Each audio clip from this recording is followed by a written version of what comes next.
PSL के इंतजामी ढांचे में तब्दीलियों का ऐलान कर दिया गया। टूर्नामेंट के 11वें एडिशन में खिलाड़ियों की सिलेक्शन ड्राफ्ट के बजाय ऑक्शन से होगी। ऑक्शन सिस्टम से टीमें मुतवाजन बनेंगी और खिलाड़ियों को ज्यादा कमाई का मौका मिलेगा। मजीद जानेंगे डॉन न्यूज़ के नुमाइंदे इमरान सिद्दीक से। इमरान, खिलाड़ियों की सिलेक्शन अब ऑक्शन से होगी?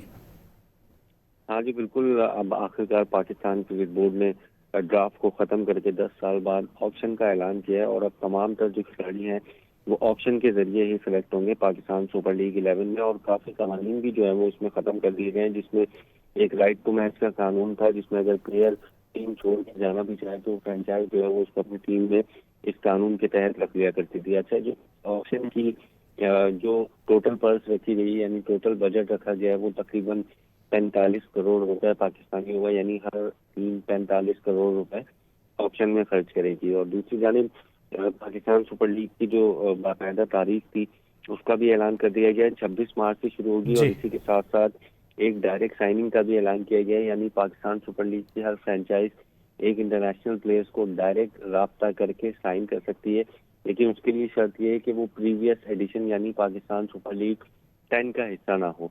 तो ये तमाम तर जो कवानीन हैं, ये जो तब्दीलियां हैं, पाकिस्तान क्रिकेट बोर्ड ने अब इसका ऐलान कर दिया है। और ये भी ऐलान किया है कि कराची, लाहौर, रावलपिंडी, पीएसएल के मुल्तान और इंतजामी लाहौर के ढांचे साथ में तब्दीलियों का ऐलान किया गया है। इमरान सिद्दीक हमें तफसीलात से आगाह कर रहे थे, बहुत शुक्रिया।